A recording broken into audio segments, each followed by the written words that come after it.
Oh man. By the way, we are recording right now. No, we're not. We are totally recording right now. The fuck you are. So Skylar and I, imagine that we ran way late talking to kids about lifting. If you could imagine, we went way late. Yes. I can't barely imagine made that. it back. Barely made it back in time. We almost had to do this from my truck. So we had junior high kids, boys and girls, and then high school guys. Oh, how did it go? Oh, it was fun. They ate it up. Yeah. I mean, they wouldn't let us leave. So it went. I mean, literally, they were like, "Do you guys want to stay later and lift?" We're like, we gotta leave. Like they didn't want us to leave. Yeah, it was fun. Good time. My old stomping grounds. Yeah, that's yeah. Yeah. No, it was good. It was yeah, I think, I'm in a small school, so they didn't really have a lot of, I don't know, just not a lot of people that come in and talk about any of that stuff that we talked about. Never. Heck, the coaches were like, yeah, come back more, please. One out of like probably 40 of them knew who Chris Bumstead was. Yeah. Whoa. I know, in our lives, it's like, what? How do you not know who that is? Yeah. Exactly. And the kid, the only reason I thought he might know who it was is he's like, I just meal prepped. I go, wait a minute. Yeah. He's a junior in high school, meal prepping chicken and rice. I was like, the rest of you need to figure out what he's doing because he's doing it right. That's awesome. I didn't even know what meal prep was. Was meal prep even a thing when I was a junior in high school? Not when I was. No, it was eat whatever your parents made for you. Yeah, there was no such thing as meal prep. Get the meatloaf. Yeah. Eat the square pizza at freaking, eat the square rectangle pizza at school. That was the best lunch. Or that chili. Was pretty good. Chili and the cinnamon rolls. I didn't like the chili and cinnamon rolls. Dude, you're picky, man. Holy cow. I'm picky though. You got to remember, I was picky. Man. I was like I'd eat about 12 Salisbury steaks. Those are good too. Yeah. Yeah, the Salisbury. I ate pretty much whatever. Breaded beef patty with gravy. Yeah. Oh yeah. Yeah. Breakfast, what was it? Biscuits and gravy was great. We did not have breakfast. I was too old for that. Jeez. Yeah, well, maybe I was just me. Yeah. I could go to study hall and they had donuts and Mountain Dew. How are you too old for breakfast? That's weird. No, I mean, they didn't provide that at school. Really? Oh, God, no. There was nothing. You were hitting up like the closest gas station and getting a little Debbie snack. Oh, yeah. For breakfast. Really? My breakfast was scarf down some like Fruity Pebbles or Lucky Charms or something like that before school, and then I was off. I definitely hit up some Swiss rolls. We'd have like egg sandwich. Actually, I used to go because I would always get ready for high school. I would go to the college, and then I would drive over to the local Hardee's, and get those cinnamon rolls. Yeah. They had like a 6-pack of cinnamon rolls. I'd eat those and then go to school and then wonder why I couldn't freaking pay attention to anything. Our high school would sell those Crustables or Decrustables, like peanut butter jelly sandwiches. Oh yeah, and interesting. I'd buy like 4 of them to get me through the rest of the day, and I'd eat every single one of them. There was no breakfast. There was no food at all. No. That's what they need to really do. They need to have it like scheduled like for like work, where you get a break and then another break, like 2 breaks for school. I know. That way they can we're sitting eat. there talking to those kids like, you got to be eating 5 times a day. They're like, we're in class. I'm like, yeah, and they Never can't mind. have food in the classroom, so it's like, what do you do? These schools got to start treating it like I mean, it is a job. You're there for 8 hours. I mean, you need to have a couple breaks to where you can eat something. Otherwise, that's just messing their metabolism up from the get. It's like you got 3 meals for the whole day. So they're gonna eat breakfast, lunch, they'll get home, and that's their last meal. Oh yeah. And usually it's all shit too. It's like right. It's whatever they can scrum up at home, you know. That's funny. Yeah, I used to, because we had opens, I would go eat at like Dairy Queen or wherever, like every day. Go back. Yeah, I ate like total shit when I was younger. Dude, if we had opens, I'd have been at McDonald's every day. Because we had I open was a study broke halls, student. open study halls and lunches. So we would, we could go wherever. Your senior year, only seniors had opens. Oh, My It's high very school was in the solid. middle of a cornfield, so you couldn't go anywhere. Joe, where was ours? We were right next to a cornfield. There was no gas station in our town. That's messed up. Yeah, the Where- closest gas station's what, Milo? Milo, which is 6 miles. Yeah, Yeah. that is crazy. You run out of gas and you're at school, you are screwed. You'd almost keep a gas tank or gas can in your truck at all Oh times. my gosh. Of course, when I was in school, like $5 would last you a week. Not me. Dude, when I got my jelly what was day. gas? What were gas prices when you got your driver's license? Mine? Yeah, Oh man. I'll show you my age. Probably $1. I'd say $1.50, maybe Dude, $1. 83 $1.40. fucking cents. How do you remember this? Because it sits I don't. I'm out. spitballing. Joe put me on I'm the spot. I had to I'm come up with googling something. it. I'm googling it. What were It was like the 80 gas some prices cents. in the 80 some cents. 60s? In the 60s. The 60s. So I had to have my license like in what, 95 or something, 94, 96. I honestly don't remember that one because at that point I probably didn't. I mean, I don't know. I was probably just getting a job, so which is sad. But I didn't have a car before then, so didn't really need one, Oh, and I didn't buy shit either. If I had a job, it was throwing hay or helping on the farms around my area before that. I had a It bunch was of farms. It was a Around little us. over $1, you liar. No, it wasn't. Yeah, I it does. remember. It says in 1998 it was $1.06. Well, is that like in California or what? Well, it doesn't say what state. Hey, Brandon, we're talking about gas prices for some reason. I don't know what we're doing. Can you hear That's us? all right. I All can right. hear You you. are, you know what? You are turned sideways though. Are you All of you are turned different ways. So really? No, now you are. Is everybody correct on this now? on my screen, I think. All right, I don't know. awesome. I can hear everybody pretty well. Everybody hear everybody? Yep. Yep. Brandon, how's your day going, man? my day is busy. Yeah? Busy. I don't think I have a day that's not, to be honest. Yeah. I know that's the way we've kind of had it. Skylar. So Joe, I'm Joe. Skylar. You know Skylar that. Ashley. and Ashley. Skylar and I just we spent the day at his old high school he went to, talking to junior high kids and high school kids about lifting and stuff like that. So it was really, really small school in Iowa. Yeah, 48 kids in my graduating class, if that puts it in perspective. Huge. Yeah.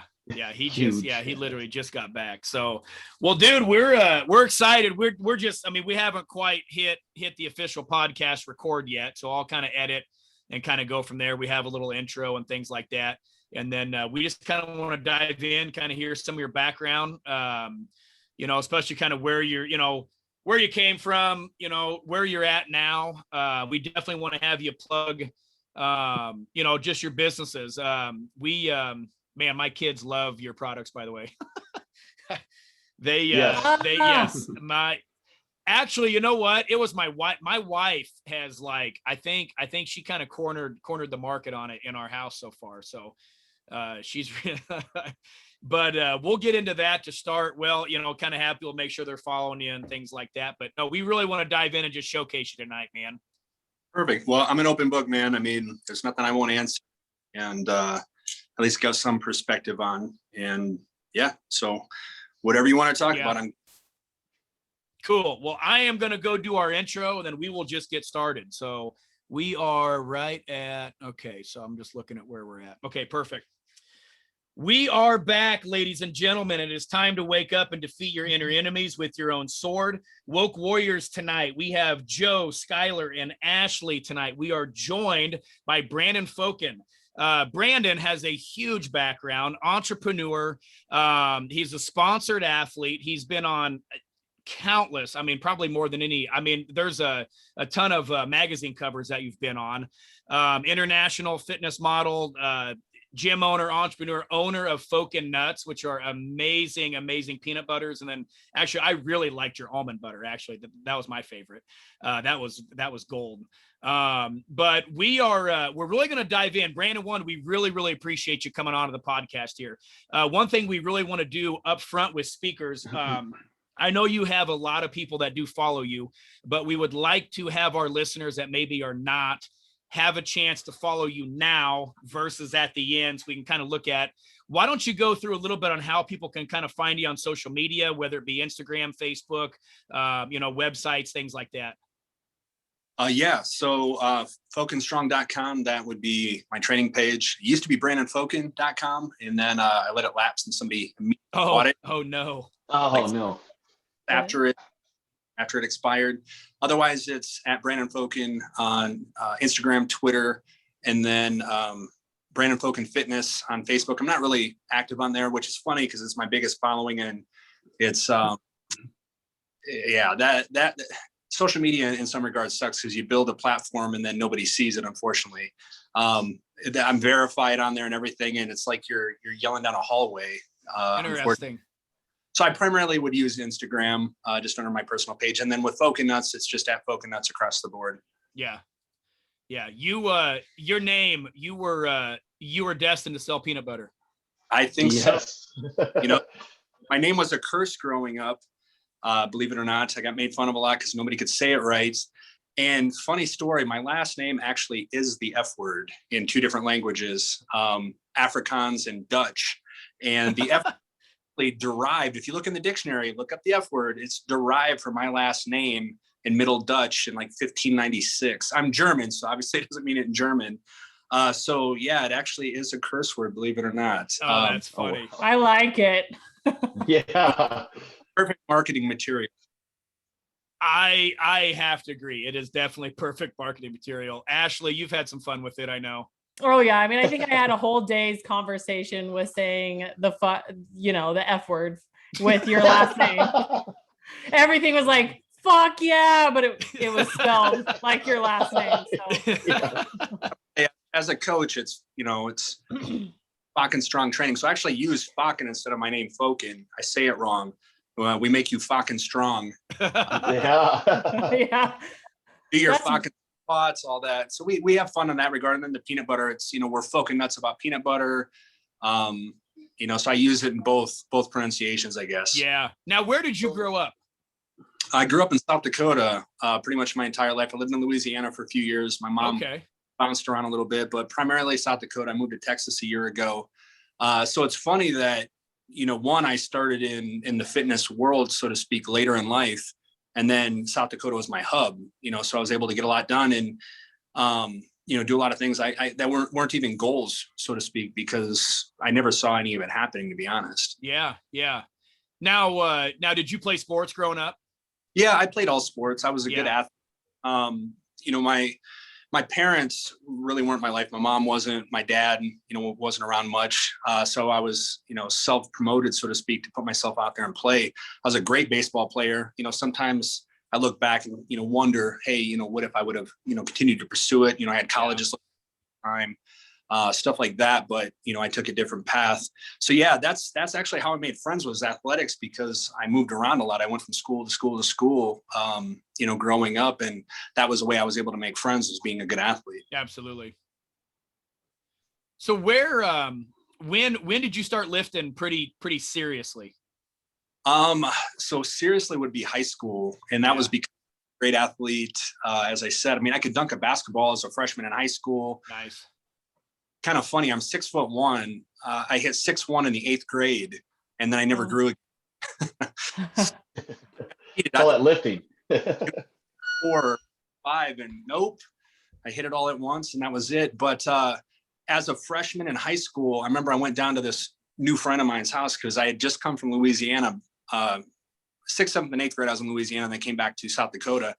And I went to this kid's house just down the block, and he had a weight set. And I tried to bench press 100 pounds, and I couldn't. And literally for 3 months, I got crap at school because that was the hierarchy of who was cool was what you did in high school. And so from there, that's when I started to take it more serious. You know, back then we didn't have social media or anything like that. So it was Muscle Mag and Muscle and Fitness and, you know, muscular development. And the library at school had all of that. We would have library time every day. So I would go read magazines. And what's funny is the people that I looked at then, you know, are friends of mine today. Like Michael Hearn is, you know, a good friend of mine. And he was huge back then. I mean, he was on every cover, you know, and so to see those things come full circle, the people that I learned from essentially back then, you know, are friends of mine today, which is, it's pretty cool. That is pretty cool. What was your first cover that you were in yourself? Do you remember? First cover, you have it? Do you have it? You're darn right. Yes. Muscle Mag. How old were you? How old were you then? So what's funny, I didn't start competing till I was 30. So in the grand scheme of things happen really fast. So I was a trainer, open gyms and everything like that. And then I got this wellness director job for a company called Poet, which is the world's largest ethanol producer based in Sioux Falls, South Dakota, which I did that for, I think, 8 or 9 years. And during that time, that's when I started competing. I didn't start competing until I was 30. And that was bodybuilding because it didn't even exist. Yep. So I started as a light heavyweight bodybuilder. Did my first show. My second show I won. Then the next year I came back as a heavyweight bodybuilder and I won that. And then from there, I tore a muscle in my quad and I didn't know, I had another show like 3 weeks later and I didn't know what I could do because my leg was all swollen. And that's when Physique came out in Minnesota.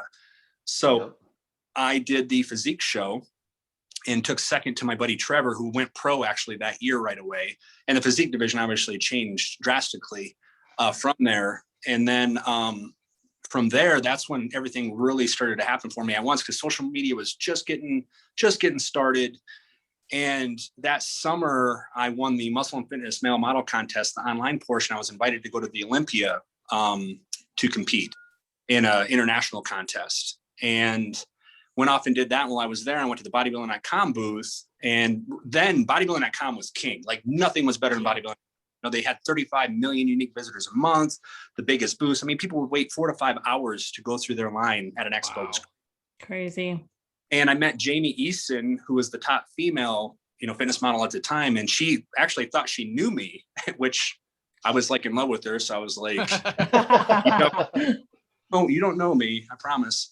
But she told me to sign up for the bodybuilding.com model contest because you couldn't just be an athlete for them. Like you had to like win to get there.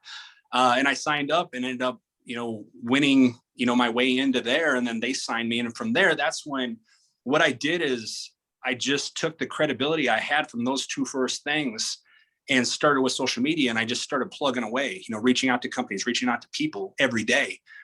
Because I had security in my job. I didn't need to, you know, test my morals, so to speak. I didn't have to do anything out of line from who I already was. And from there, things slowly started to develop. You know, I landed my first major sponsor with B Sports Nutrition. I was the face of the brand for 4 years. And with them, you know, you then had these companies putting money behind you and putting, you know, opportunities and expos and introducing you to people. And what I did is, one, I networked well. I realized there was value in everybody, right? And I outworked everybody else in the room. I never focused on growing social media. And it's funny because I look at like Bradley Martin, right? And everybody knows who Bradley is. Yep. I knew where Bradley had a following at all. And I knew all these guys before they had a following. And Bradley kept telling me, get on Instagram, get on Instagram, get on Instagram. And I did, but I never cared about growth. I just posted what I wanted. But somebody like him understood the value of it. And, you know, it's got millions and millions of followers now. And it was so much easier, obviously, back then.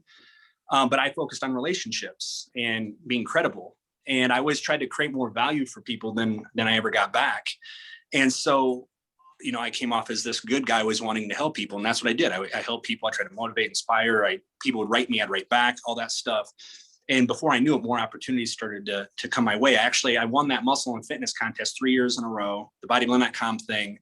by my second year with bodybuilding.com, I mean, I started getting all these paid contracts, and like, I wasn't used to any of that. So in my head, I was like, well, I can't work with conflicting brands. So what I did is I had like 15 different sponsors that all did different.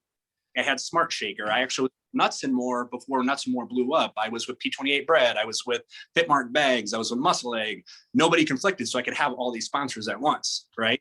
That's almost like a scrapbook, and did my promote them. So with that, then I started to meet photographers for content for bodybuilding.com. I'd go out to Boise, Idaho, or they would, have me shoot like, a cover shoot or whatever. So with those relationships, that's how I started to land covers. And I've got, I think 34 now internationally. I'm on the cover this right now with my son, and I have another cover shoot for On Fitness magazine in 4 weeks. So Is that your favorite? This cover? Favorite shot? Yeah. Yeah, that's my favorite by far. That was actually shot for Muscle and Fitness. That's cool. I've been in Muscle and Fitness, I mean, probably 40 times, maybe more, something like that. But that was shot for the cover specifically by Per Burnell, who shoots The Rock. All those people, has become a good friend of mine. And the night before, they were going to go and have it approved, I was on the cover, and they took me off the cover instead. So I was able to recycle the image for Train, and then Train used it currently. And then On Fitness contacted me about being on their cover, but I said, I was done actually. I said, I got one with my son. I don't want to do that anymore. And then they said, well, you should. So we fly to Utah in 4 weeks. We're going to do 2 days of shooting out there, more lifestyle stuff. And then that'll be it. I'm not going to chase that stuff anymore. So. That's awesome. So what's it? So you obviously have to stay and pretty much show ready for the most part, give you a couple days advance. And then, so what's that kind of look like when you have a shoot coming up? I would say for almost 10 straight years. I mean, the first bit of it, I used to blow up because I love to eat, and I'd put on so much size off season wise. And I did that. And then I realized like I had to diet my ass off to show up at, right.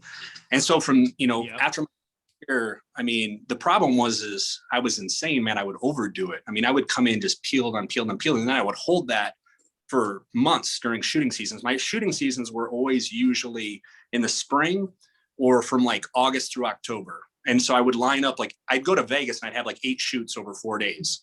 And just shoot for content and magazines or anything, man. And it took its toll, again, I got to, rub elbows with the best of the best athletes and, people from WWF or UFC or actors or whoever, in attendance at events or at shows and photo shoots and stuff like that. But, I'll be honest, man, it took its toll mentally, physically. You get to the point where if you're not shredded all the time, you feel like shit about yourself. And I'm a guy that I did everything over the top. So, when you talk about binge eating and stuff like that, like I never had a binge purge issue. Like I could never throw up or anything like that. But, I'd go off the rails, man. And I could put 20 pounds on in a few weeks if I wanted to pretty easily because I'm always in such a deficit all the time.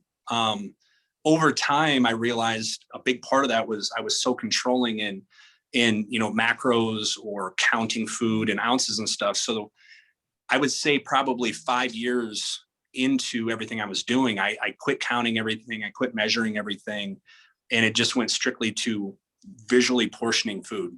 And where I created a sustainable balance with food, my body, training and all that, because in that industry, you're always trying to keep up with, a Greg Plitt or somebody like that, right? For opportunity.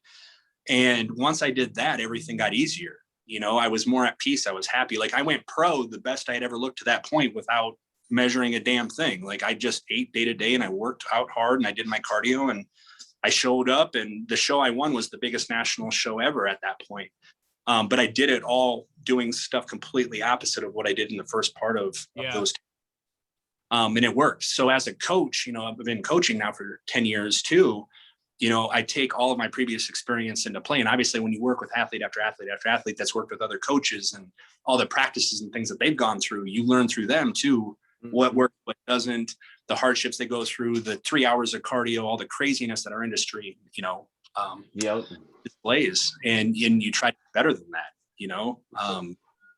So you're saying basically that the mental health of it is something that you got under control, which helped you with your physical overall look. Yeah. And that's something that I teach big now and I think I learned that same lesson. I mean, and we've talked about that over my career too in this. And I had my health issues through it too. And I think that was a lot with the mental side of it too. You stress yourself out. I mean, all the time on the way that we look. I mean, and when you go as far as we do, it's hard not to. I mean, if you look as good as you do for those show days, and like me, I was the same way. I would go and I'd gain 20 pounds, and I'd be 20 pounds heavier in 2 weeks. I mean, I still thought I looked good, but geez, it's easy to look good that time. And then a month later, you look like shit in your head and you're not getting in any swimming trunks because you look like shit in your head. Well, we're always chasing our own personal perfection. I mean, that's a good and a bad thing for sure. Yeah. Actually, the better I looked, which is crazy, the more secluded I became. Yep. Like people go to water parks and stuff, right? And I would always say, oh, when I'm in prep, I'm gonna go out with everybody. And no, I became a recluse. Like I stayed away from everybody. I did my cardio. I did my workouts. I worked. But I had to do that because I was at a high functioning level between a big corporate job, personal life, marriage, all that stuff, flying all over the country, doing expos and photo shoots and everything else. And I realized I had to cut certain things, but on top of it, I wasn't even comfortable in my own body. I didn't want people to look at me because I knew what the reaction would be. I knew nobody would look like I looked. You know what I mean? Like when you see somebody that's right close to a photo shoot, paper thin skin, or right by a show, nobody's going to look like them. And you're going to be coming out, we're going to point and ask questions. And I didn't want to deal with it. So I met myself in those positions.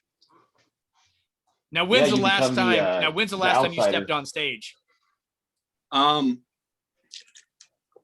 Believe it or not, 2015 was the last time. And then I took time off to put size on. I was in the best shape I'd ever been in. And I was prepping to do the Tampa Pro. I mean, I looked like a damn cartoon character. Like I was ready to go. I had evolved with the sport. And it's funny because even when I went pro, like that next year, the guy that took second to me won his first pro show, went to the Olympia, all that. So that was my next goal. I'm going to go to the Olympia. And like I was like 2.5 months out, and they made the announcement that the points had changed. So you had to go, instead of winning, you had to go on points. Yep. And there was no way I could do 5 or 6, 7 shows to try to get enough to go. And I felt defeated. I was like, I didn't have that ability. I worked too much and everything else. I'm like, there's no way I'm doing that many shows, plain and simple. So at that point in time, I said, screw it. I'm just going to focus on shoots and things that are making me money. Because at that point, competing didn't do anything for me. I didn't. And so I took the physique I had. I did a ton of photo shoots that year and got paid. I entered the biggest contract to date because I went from Beast. So I always had bodybuilding.com, and I had a big mainstay company like Beast, or I went to Dymatize after that. I was with them for 2.5 years. And then I went to Twin Lab after that. And that actually was the biggest contract I had ever signed, which was crazy, to me. And, so that physique was now making me money, but being on stage had nothing to do with that. Yep. Mm-hmm. Yep. Why did you choose competing? Like, why did you choose to do shows? Originally? Yeah. So when I was in my 20s, it was all about being big and strong. That's all I wanted. I just want to be big and strong. And that actually related to my childhood. I grew up, in a real rough environment where my son's outside the door crying, by the way. We'll probably have the same happen sometime soon. Yeah.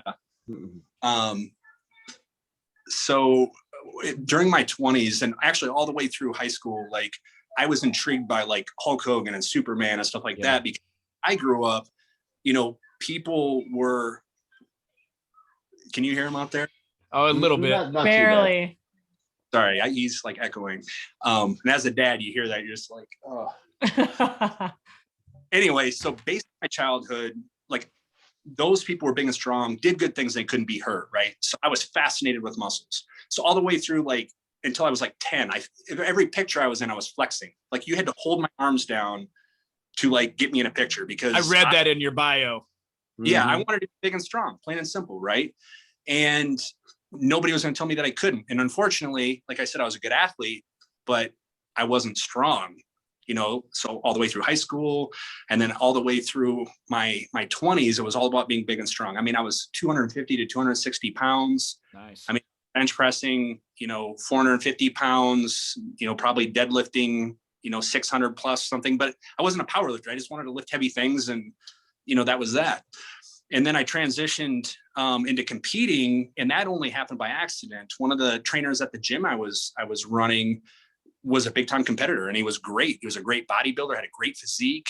And we were real good friends. And he sat me down and he's like, you should compete. You should compete. You should compete. I had no idea about competing. I had no idea what I was doing. And he finally talked me and another guy in the gym to compete. Right. So we kind of made this deal that we were going to square off against each other.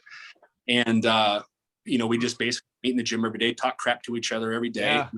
4 months. I had no idea what I was doing. I basically didn't eat any carbs for 4 months and then competed. However, the night before the show, he ate himself into the heavyweight class. And so he did that. And then I started competing basically on a dare, so to speak, but I loved it. Absolutely loved it. Competed 2 weeks later, won my class there. Then, like I said, the next year I did heavyweight and then I did physique. Well, the guy that ate himself in the next class, we went head to head in the physique class and he beat me.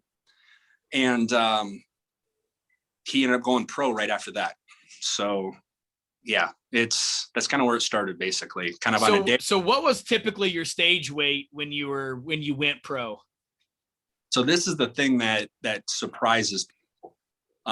If you look up like the top 5 in my class, and I mean, I was in a huge class, every guy weighed between 210 and 240 pounds. Wow. At tall class. And when I tell people what I weighed, people don't realize I had to lose so much muscle to compete in physique because I look bigger than I was. I have a little waist. I have tiny, tiny joints, big round shoulders and chest. So I looked way bigger.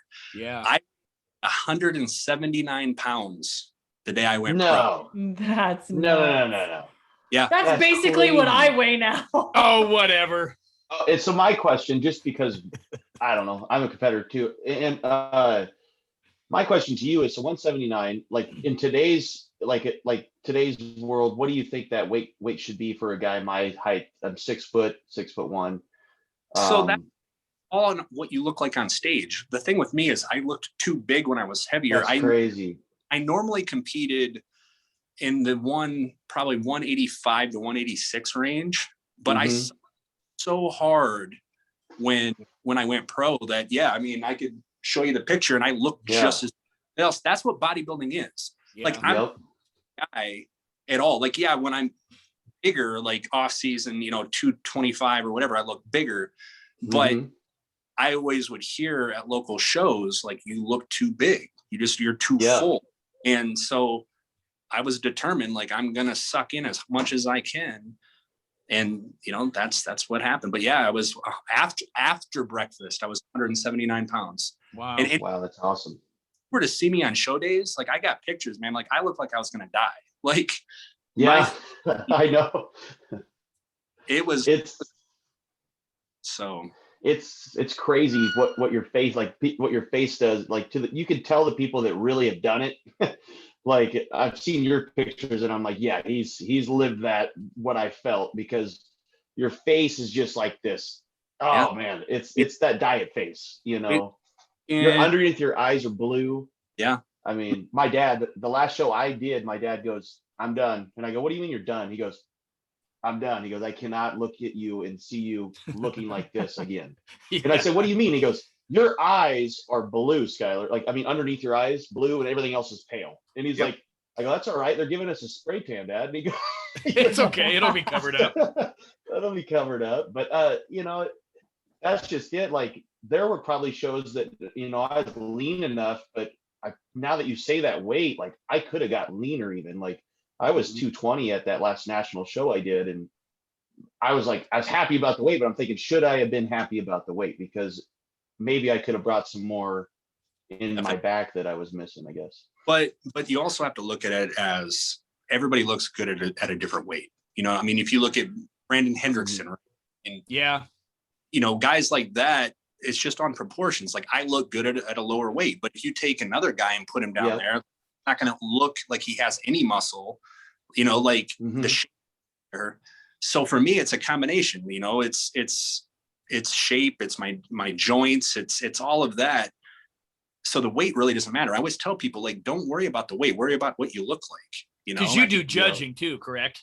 Yep. So I've judged for 8 years. I started local, and then you work your way, you know, through the ranks. So I am an IFBB pro judge, and judge quite a few shows. And you know, people think that part's easy, and it's one of the hardest things to do. I mean, because you're looking at people that have busted their ass day in and day out, especially when you're judging like pros, you know, or people that you've got 3 people in a class that are all amazing, you know, and you see them for just a second and you're trying to, you know, go back and forth. But Jack Titone and Ann, his wife, you know, I judge under them in the Midwest.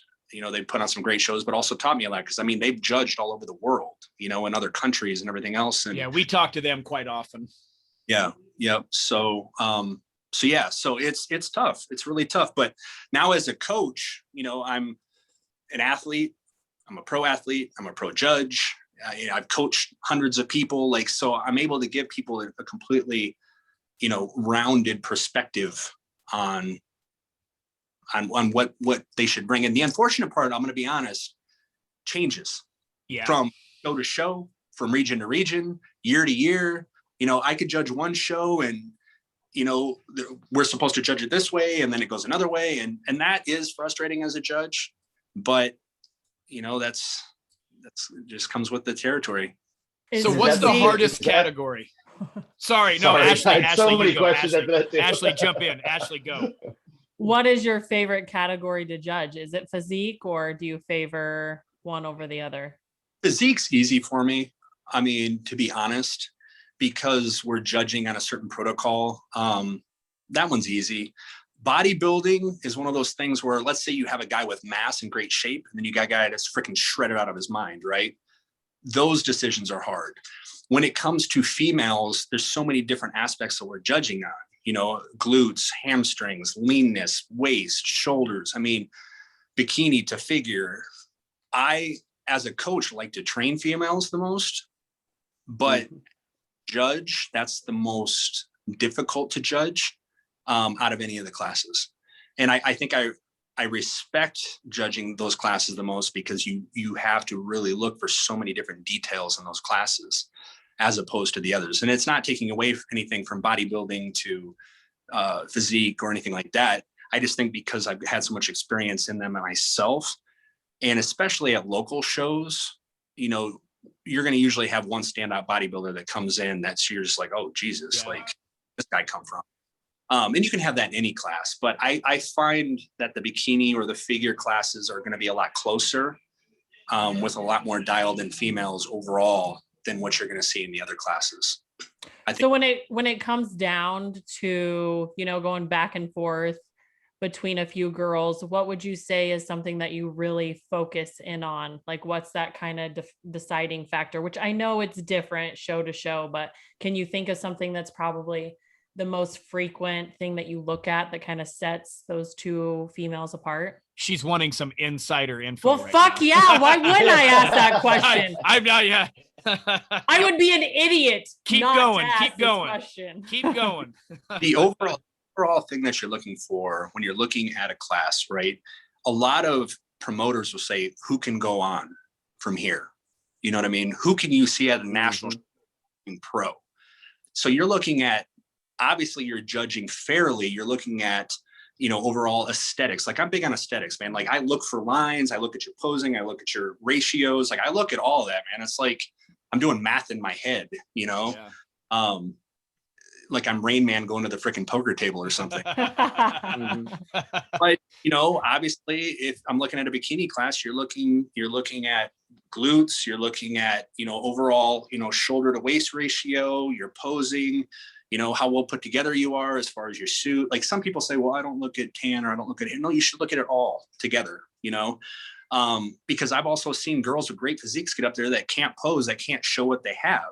You know what I mean? But you've got a girl that's close, that posed her ass off, that's well put together. I mean, they're real close, and sometimes she can edge that other person out, Yep. But overall, you're looking for what the class is supposed to be. You don't want a girl coming in with striated glutes in the bikini division, plain and simple. Yep. And you see that girl win. But for me, it's okay, who can move forward? Who has potential to improve over the next month to go to nationals? Is this other person tapped out? You're also, people don't realize, like, you're watching everything, not just the comparison. You're watching them to the side of the stage. Like there was this guy that came in that should have won the whole show at one show, and he placed last because he was a dick. Plain and simple. Was a dick. He was pulling other people on the side of the stage last, period. Wow. And as a judge, it's that out, but you can't come in to a sport. And this is something I preach to people. When you get backstage, talk to people. Don't be a threat. Be kind. Ask them about themselves. Where are they from? Don't be intimidating towards people, because you can meet some of the, your best friends backstage. Right? I've met some great people backstage at my shows. Yeah.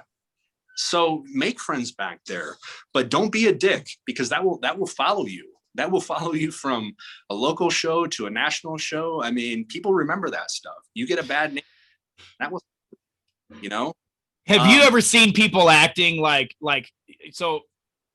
not even, like maybe at the host hotel, acting like assholes near you, not even knowing you're a judge? Yeah. Oh yeah. I've seen. The thing is, everybody thinks it's like war. Like you're supposed to, talk down to everybody. And then they'll always, obviously it's always politics, and it's always, I don't care what your family says. Of course they want you to win. Yep. I get, but don't blame the other athletes. And, go ahead and blame the judges. We decide, right? But we collectively decide. Yeah. I was in an elevator. Two gals come in. One was a judge. We're just talking, hanging out. All of a sudden, these two bikini gals get on the elevator, and they were just the most foul-mouthed, negative, bitching, complaining. I'm like, you just lost a show and you didn't even realize it. Like, there's a judge in the elevator with you right now.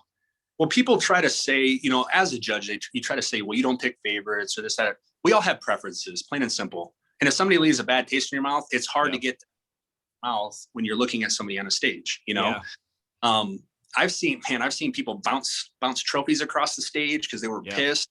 Yeah. One show that I did, it was my third time winning the muscle and fitness contest. I took second in Vegas against Sergey Constance, if you know who that is. And I'll be honest, I looked better than he did, to the point where the editor of Muscle and Fitness came over to me and gave me what the winner won also. Wow. Nothing against Sergey. I mean, he's gone on, he's famous. I mean, he's in the Justice League right now. I mean, good for him. Nice guy too. But I went from that show to a Minnesota show, and I mean, I should have tied up the overall. I mean, like nothing. And that's not being cocky. It's not being arrogant, but I know what I look like. I know where the first Olympia we had, and I took second in my class. Second. And I was like unprepared. I mean, every judge that I talked to, they're like, yeah, like it's yours, it's yours. Like, great. So then I'm up on stage and I'm just like, what the hell just happened? So I ended up going backstage, and I was fuming. And I found out later, and I talked to this promoter at the time, and she said my tan was too dark. That was her excuse, which was bullshit. Two coaches, husband and wife, were on the judging panel, and they both put me in last place. One of them was dropped. The other one stuck. I lost by 1 point to their athletes. Oh, yeah. Oh, no. Wow. I was beyond pissed. Yeah. And I actually took off that next year, and I said I was done. When I went for my pro card, jumped in, I didn't say anything. I signed up 2 weeks beforehand because I was getting ready for a photo shoot. Everybody thought I was pro already, so it didn't even matter. And I announced that morning I was going to compete. I never even told anybody. And then I won. But I was that jaded after that happening. I was like, I'm done, man. Like, first the promoter says my tan's too dark, and then to find out I was screwed like that. Yep.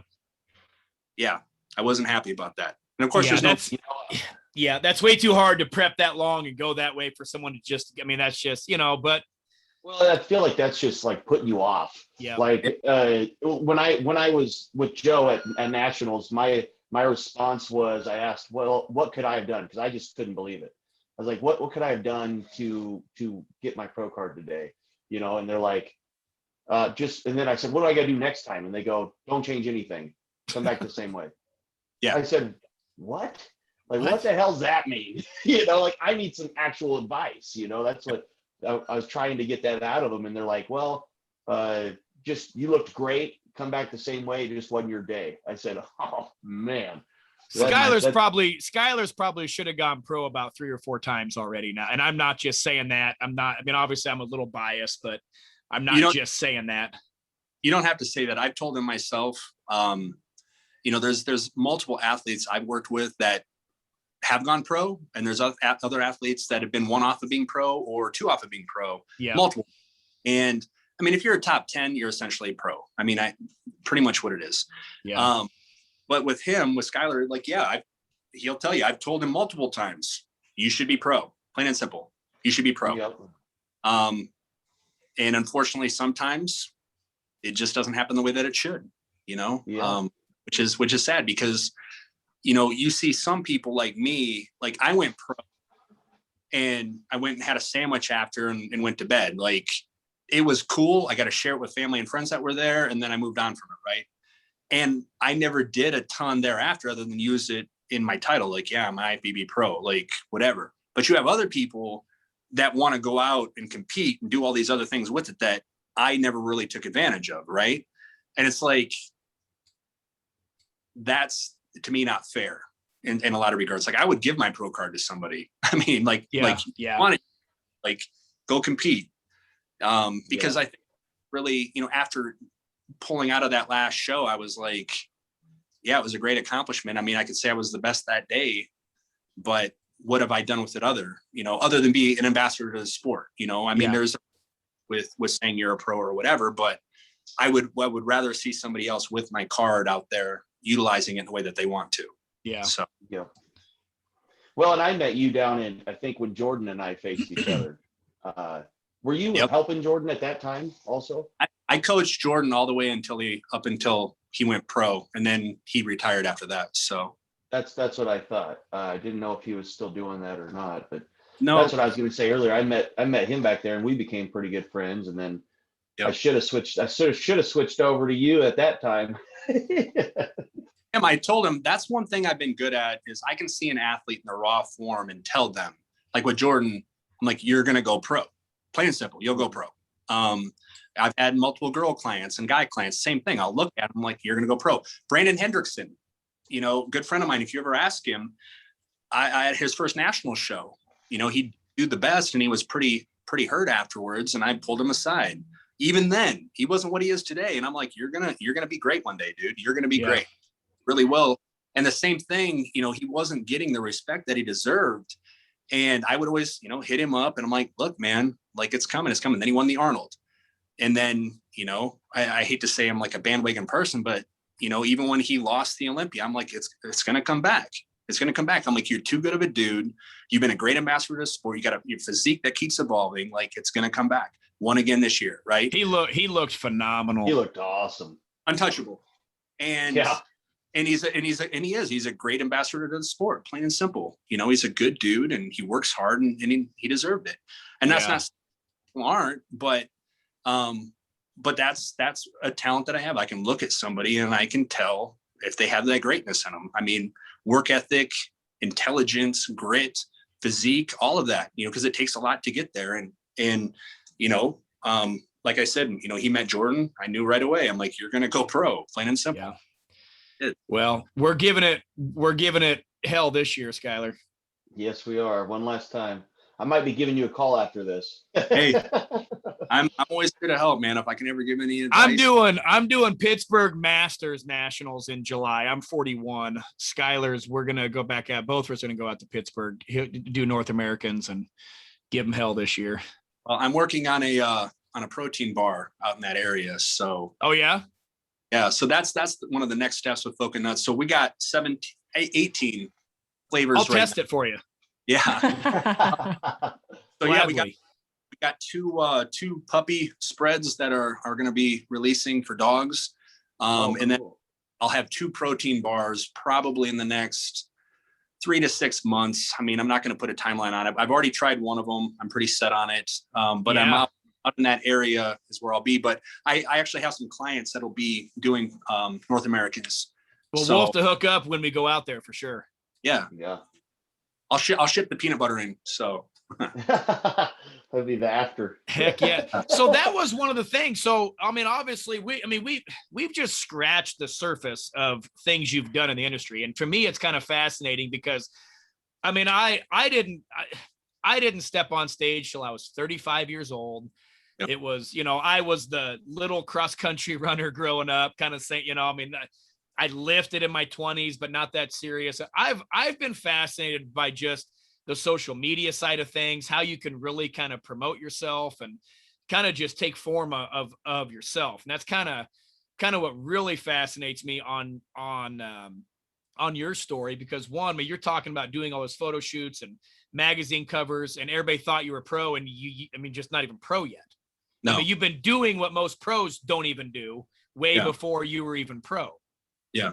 Yeah. It's, and that, like I said, man, the way I did things, I ran it like a business, and, I just continue to replicate that into other things I do, whether it be a business, whether it be anything. That's how I treat it. And, looking at some of my accomplishments, like, again, those weren't goals to me. And the other thing that I think helped, lining all this up, like being with bodybuilding.com, being the face of the, all these photo shoots, I always say create more value always than you ever take back. And so when you come to somebody, you're never going to feel bad asking for something because you've already created value in their life. The other thing with accomplishments, and I say this a lot too, is, we've got, I'm sure you've seen Napoleon Dynamite. Hell yeah. Okay.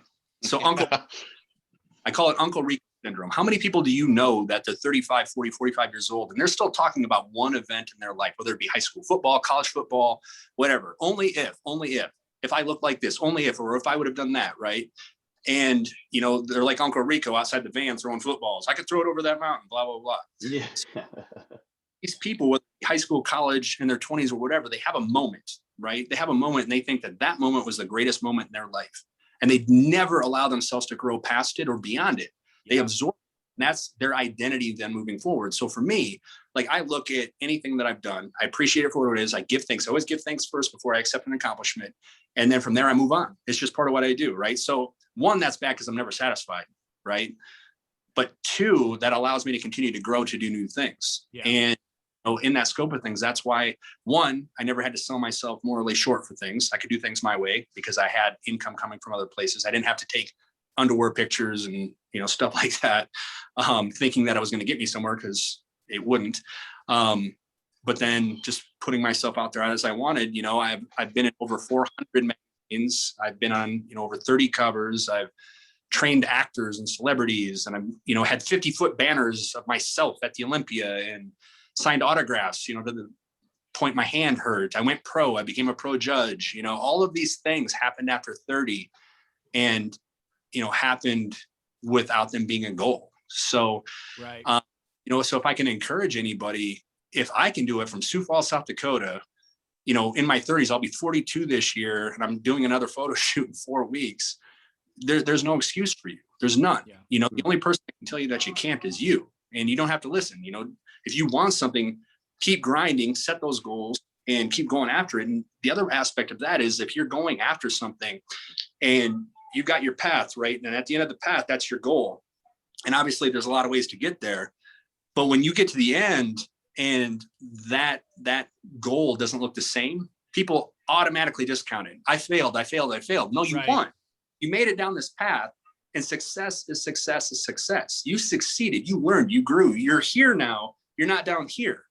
So always recognize your wins. Always recognize your forward momentum, that your path has moved forward, that you are still accomplishing and growing. Because if you constantly look at things as failure, I'm not doing this, I'm not doing that, you're never going to allow yourself outside of that realm to grow. You know what I mean? Yeah. So that's kind of a ramble there, but no, that's that thing about being genuine. I talk a lot, Ashley, I always bring her into this because she has a great social media. We had brought her on actually as a guest first, and then it was like, hey, we kind of want her around permanently, but it was one of those, because she does have a really good social media, but I asked a question. I was like, well, what makes you different? She goes, I'm just genuine. And she is prettier than both of you. I mean, Skylar's close. Really close. I thought it was a toss up. See, I you I'll might just be quiet on that one. Might have hair. I mean, nice beard and everything, but I that's tried. good. But yeah, I mean, people think, I just see in social media today, people struggle with it so much because they just have a hard time being themselves. Yeah. I mean, if you don't like you, nobody else is going to like you. Yeah. Even with my social media now, I'm going through a lot of life changes and everything right now that everybody wants to ask me questions and get into my life. I'm going through a divorce at the moment, and everybody wants to say I'm sorry right away. But then the second question is, why, or are you single, or whatever, right? And this current path in my life, it's not failure. It's still going to be success, because I'm still going to move forward. I'm still going to have a great relationship with my ex. I'm still going to have security for my son. I'm going to have a great relationship for restart my life over, right? So life has seasons, and I'm in a new season right now.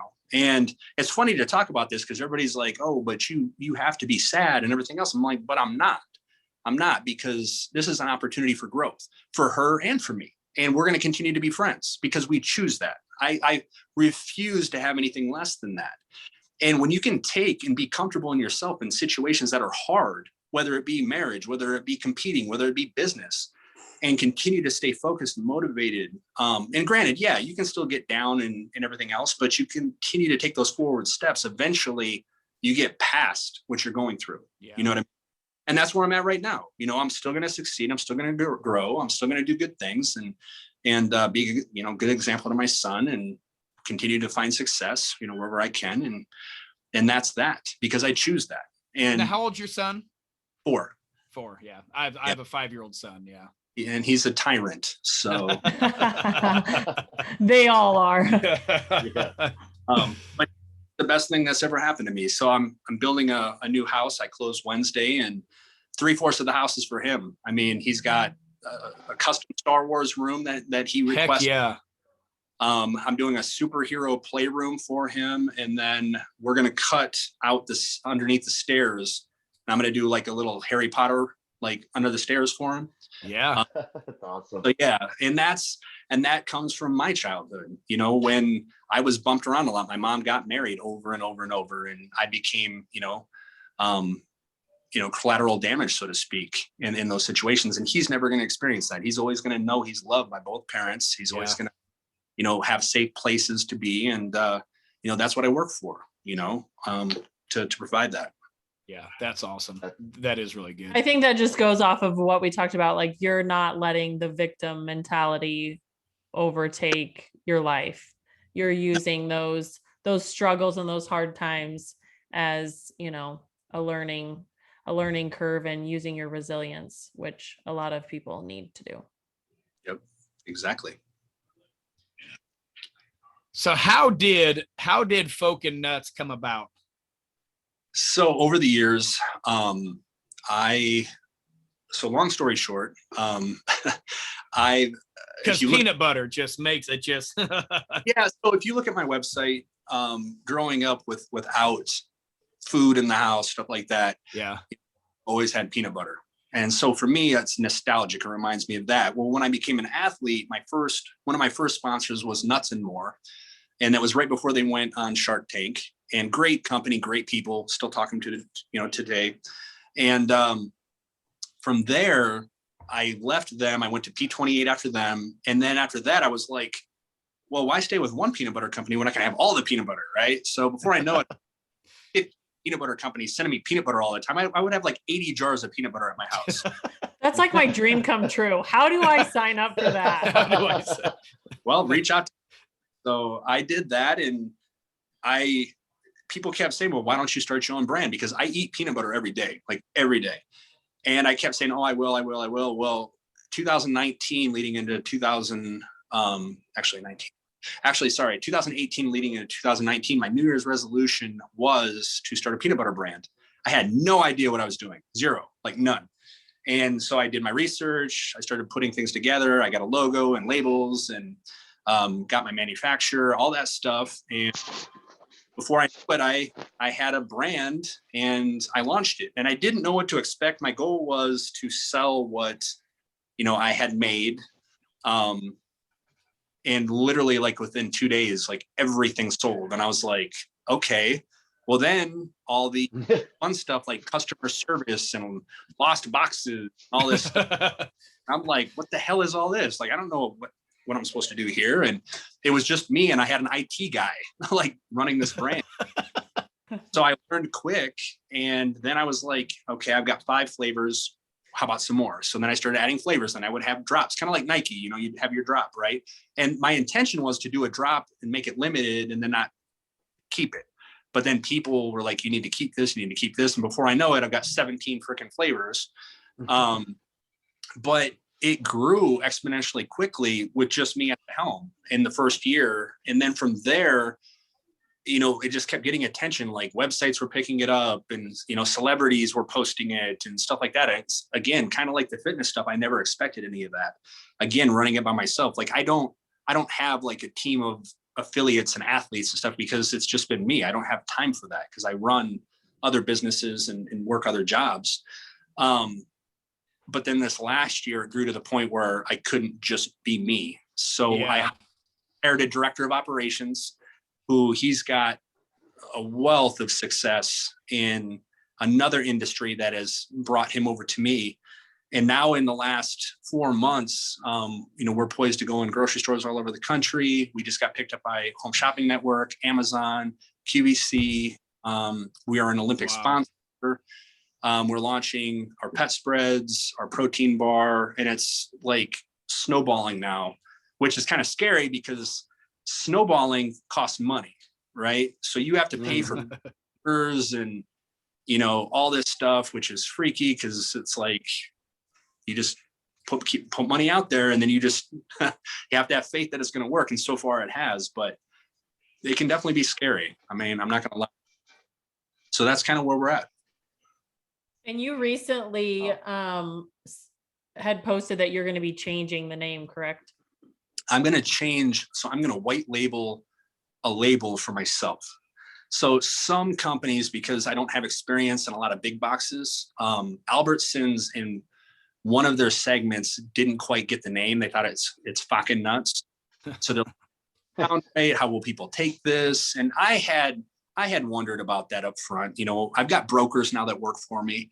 And they were all okay with it. And any pushback is not the product, it's the name. And so my son Easton, you got Justin's peanut butter, right? Yeah. And Justin's actually sold for, I think, $280 million when he sold out. Wow. Yeah. I mean, there's a lot of value in brands. I mean, Grenade protein bars just sold for 200 million pounds. So whatever that is in dollars. And so I wanted to be able to get into other stores. So basically I took the same exact flavors and brand look, and I just changed the name to Easton's by Fokken Nuts. Yeah. So it's an homage to him, which is cool. So it's our secondary brand with the same flavors. And a lot of companies do that. I mean, a lot of companies do that. Yeah. So yeah.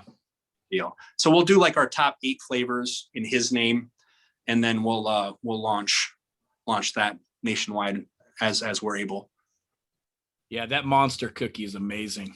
Just saying. Yeah. We do not put. I like it. Promise. Yeah. I like the cookie dough one too. That one, Yeah, I ate that whole yeah. jar in like 3 days, dude. I ain't even kidding you. That's the best thing about the brand, because I'll have people, well, I didn't like this. I like this. I don't need you to like all of them. I need you to like one. No, Right. That's it. I don't need you. I saw your what do you make at night sometimes? I saw that I don't know, it's like oats and Peanut butter. I think you put like 4 pounds of your jars in there. So fun fact, literally, I eat a jar a day, every day. I eat a jar every day, sometimes more. Yesterday, I ate almost 2 jars. I'm working on a birthday cake right now for the U.S. team, where we'll have like That'd be good. Oh, like I said, I ate almost 2 jars last night. So that's what sucks, is when you're trying to diet for something and go up and you're just like, oh man. But it was good. So that's what I'm working on right now. I'm working on that flavor. I've also got a butterscotch flavor I'm working on, which is good. And I'm going to do a coffee flavor, which will be dark chocolate espresso beans ground down into a coffee spread. Oh, wow. So that's another one I'm working on. So That'd be good. Ashley, do you have any update on anything we talked about recently? It's just going strong. Really not liking this conversation right now. So yeah, tell us back up a few days or on what happened on Instagram to you. Well, I mean, peanut butter is my vice. 2 jars is amazing. Like I applaud you. Yeah, peanut butter is amazing, but I just kind of can't be doing that right now. What was that message that you sent us? What? What was the group message that you sent us on your Instagram story? I don't remember. I send too many. Oh yeah, you don't remember? No. Okay, I just checking about the giving up peanut butter. Yes. Everybody knows that I gave up peanut butter the week that we have a peanut butter god on our podcast. Real smart. actually, I saw that randomly and I was like, what? What? I was like, shit. She needs direction. Yeah. What is, she actually just randomly won peanut butter from us. And she giving up.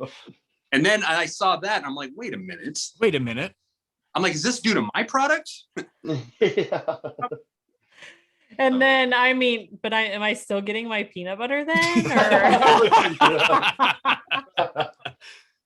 Yeah. She does have some kids, right? That I'm sure well, Ashley's pretty much like you're this close from starting show prep, right? Yeah. Yeah. You're not in show prep yet, so you can have I'm just saying I'm a million weeks out. I'm not disclosing anything. So. I know you won't tell us. I know. I guess we'll find out. Yep. I'm a lot louder apparently when I do things. We know. That's okay. we know. So yeah, man, I'm really interested in these peanut butter bars, especially if you're out near the Pittsburgh area. Yeah, no, I will be out there for that show for sure. Yeah. And honestly, if you guys want to shoot me your addresses after this, I'd be happy to send you some stuff. I can't send you bars because I haven't approved them yet, but spreads for sure for having me on. Oh, dude, I'm definitely going to keep in touch. Matter of fact, I'm sure we'll probably be sending you some progress pictures and trying to pick your brain. Yeah. No shit.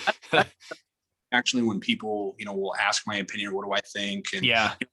That's something that people don't realize. I mean, I still have a pretty large coaching team. I never promote my training or my clients. I mean, way back when, around showtime, I would take pictures with them or something, but that's just something between me and them. And I don't need to capitalize on that. That's just not my mainstay. And I'm lucky I stay busy with it regardless. I've had some clients I've had for years. I mean, I've got one client, I've had her for 8 years now. She's been with me. So, nice.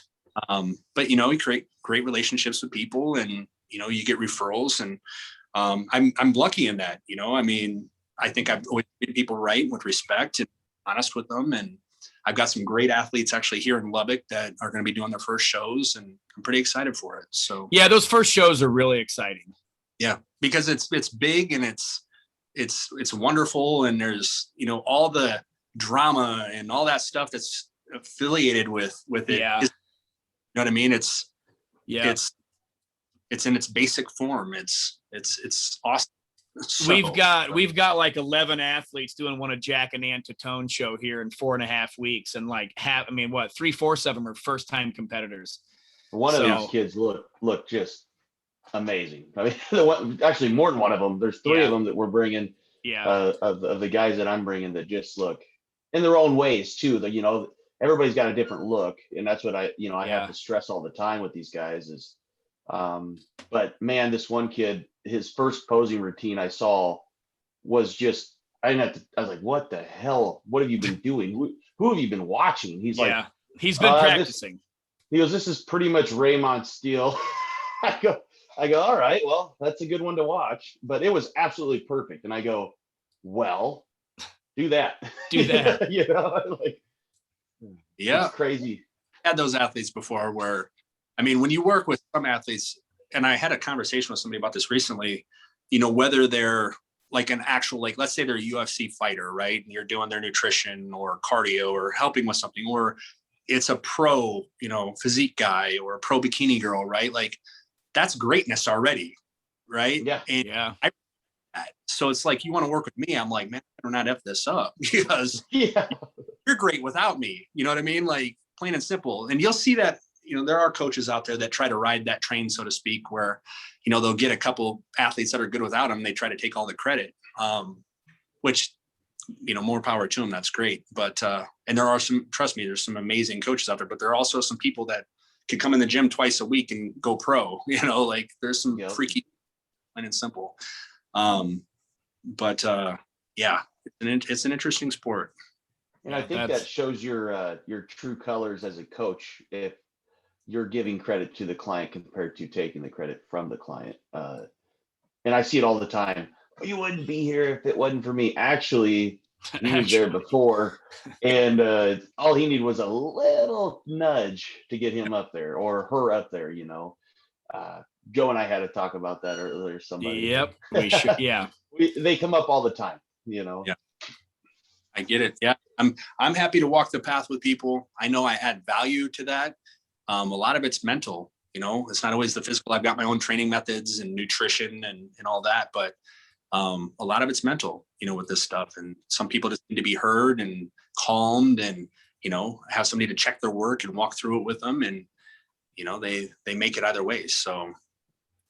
Yep. I find it's a lot better when you're actually in tune with them. Like you actually listen to the athlete instead of just say, oh, I'll just talk to them later. Click, you know, whatever. But if someone's going through some shit, it's good to listen sometimes. And that's why I take a select amount of athletes now. I mean, I used to have tons of people and you just lose track of that. So I keep it now, and that way I can, you know, stay in tune with them. Well, we are right at about an hour here. We don't want to take up your entire evening, obviously, but there are some things I definitely want to some questions I want to dive into, just some rapid fire things. But do you guys got some of yours prepared, Skylar, Ashley, any of that? This is an Ashley thing here. No, I'm sick and tired of pulling the weight on these. No, hey, what is something if you could go back and tell yourself at 20, what would you go back and tell yourself at 20 right now? What would I go back and tell myself? Yeah. Be present. Yeah. Oh, always be present. I'm nostalgic.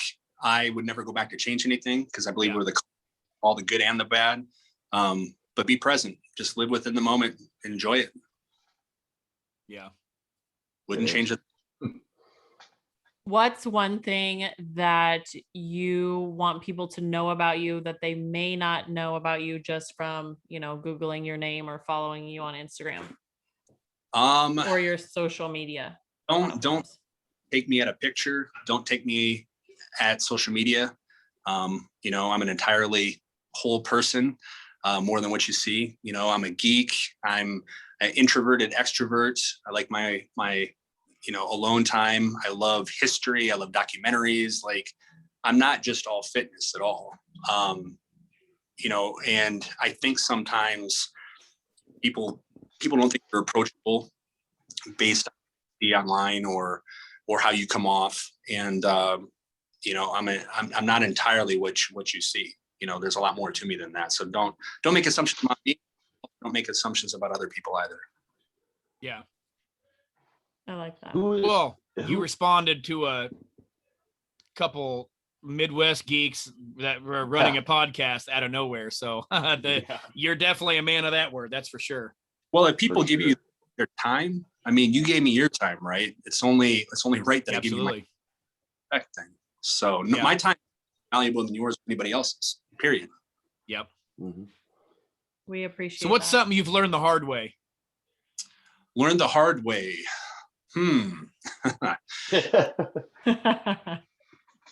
Learned the hard way.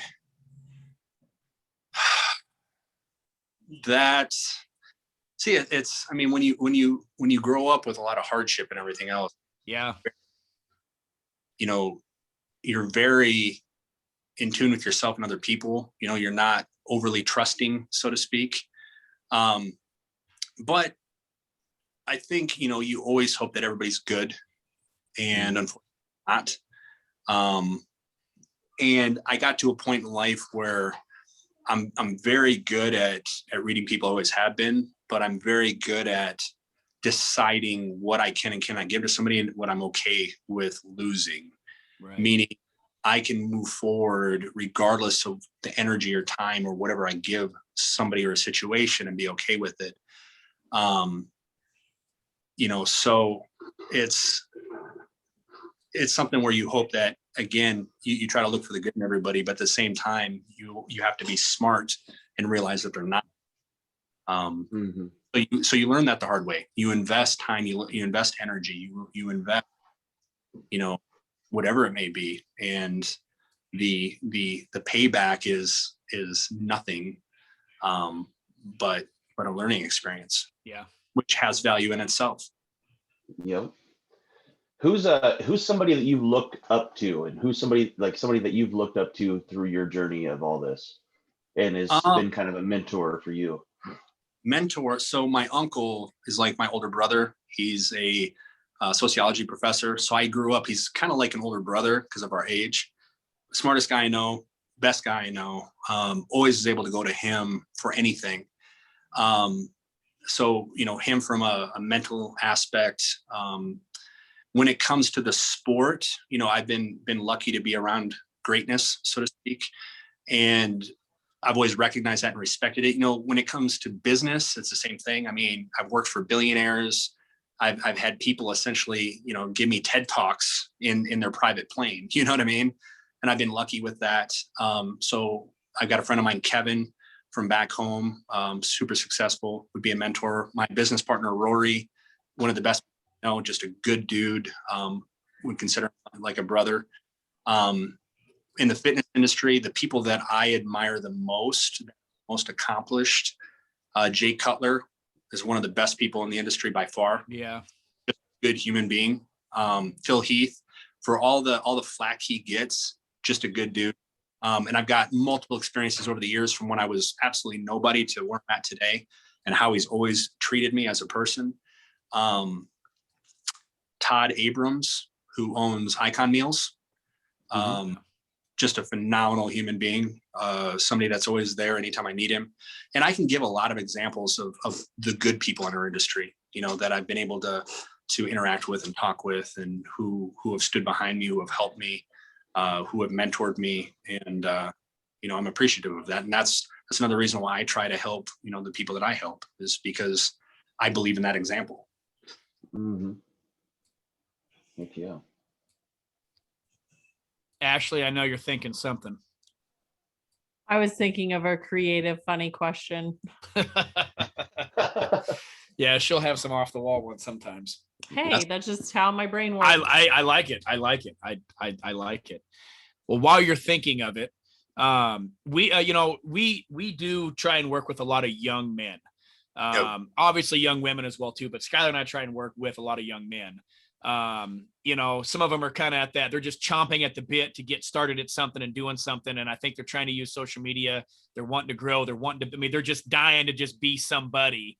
Like what would be some advice you'd tell those guys to just kind of like what they would do with their content, because like they want to be somebody before they accomplish something, it's like, obviously you have to be accomplished, but like, what are some things you'd tell them for like social media and kind of what to really focus on to really grow their own person or brand?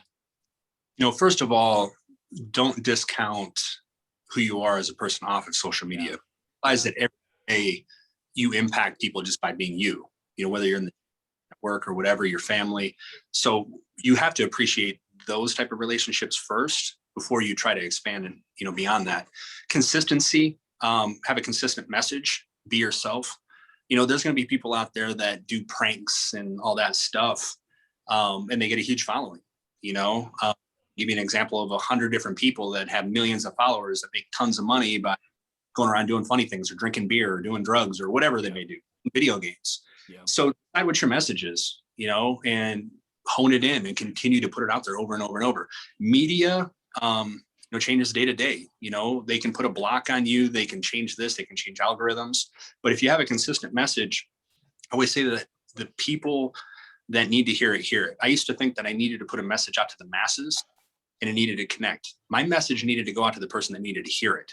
Yeah. I mean, I've had people show up at expos that drove 6 hours to say they did not kill themselves based on something I posted, literally. And to hear that, it made me realize, like, wow, like my message is for the one. Why does it have to be for the many? It doesn't. It's if you put it out there for one and put it out there and, with the intent, that it's genuine and that's your message, whoever it needs to affect, it's going to affect. So then you need to take that and let it quantify. You need to let it build up over time, right? Nobody builds a following overnight unless you have some crazy skill or you buy followers or people promote you or whatever. It just doesn't happen. So invest your time into the people that do follow you, and you need to give them value. Why would I come to your page if there's no value? I got away from a lot of things for a long time because I went away from fitness and I just posted memes all the time, right?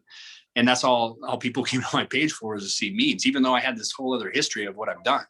And if you look at my page now, you'll see mostly my son, life events, and then I load up my stories on memes, So on my page for value, I still got credibility. I mean, people still know who I am. But that's where I'm at now. So that fits what I am and what I want to be and what I want to do. Yeah. So for them, you gotta pick your voice. You need to shout it, keep shouting it, and shout it until it catches on. Joe, that doesn't mean more, Joe. Yeah.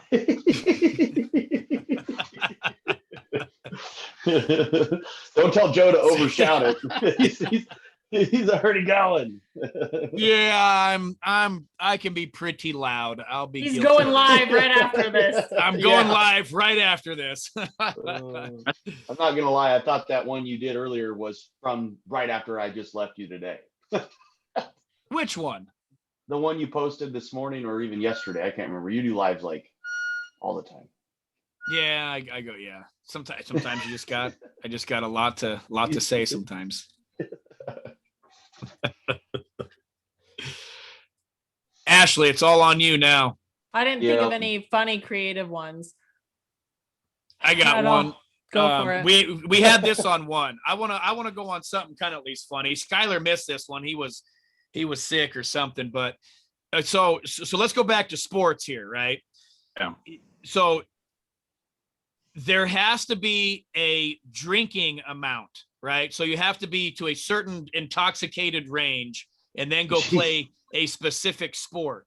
What would be the funniest sport to watch if there had to be a drinking range that had to be met prior to playing this sport? Funny? The funniest thing to watch. Tetherball. You know what? Tetherball would be good. Tetherball literally tetherball brings more kids into my office than anything else. Screw tetherball. Yeah. Oh man, that's a winner. You know what? I think that they can't even do it young and sober. Drunk tetherball. Yeah. Yes. Okay. Oh, that's a good one. That's drunk tetherball. I'm with it. That's good. Hey, Brandon, hey, man, we appreciate you. I just like you said, man, it's all about relationships and all that. And, like I said, I mean, we're going to post this and I'm going to share a ton. And we've already I know we've posted a lot of stuff on our social media and people asking, where can you get these? Where can you get these? I'm like, well, go online, guys, because I have a gym where I sell products as well, too. So a lot of people thought I sold them at my gym and things like that. But, no, I mean, if we can bring value to you and bring you some more business, I'm going to do everything I can do to do that as well, too. So appreciate it. And I'm down anytime you guys want to do this again. I'm always happy to do a part. No, I'll definitely, we're definitely going to do some follow-up stuff with you here. And, but yeah, man, we just absolutely appreciate you. We're going to be following your journey on this as well as possible, but just know you've got central Iowa and some allies in central Nebraska. So just know that. I appreciate it. And maybe for part 2, maybe we all get together for some drunk tetherball. Hey, drunk, yes. You know what? Yes, drunk tetherball. We'll get somebody to record and, yeah, I think that could be a good YouTube story there. Yeah, you guys are going down. yeah. Well, hey, everybody have a good night. And again, Brandon, thanks again, man. Yes, thank you. Thanks, Thank guys. you Talk so to much. you guys soon. Yep.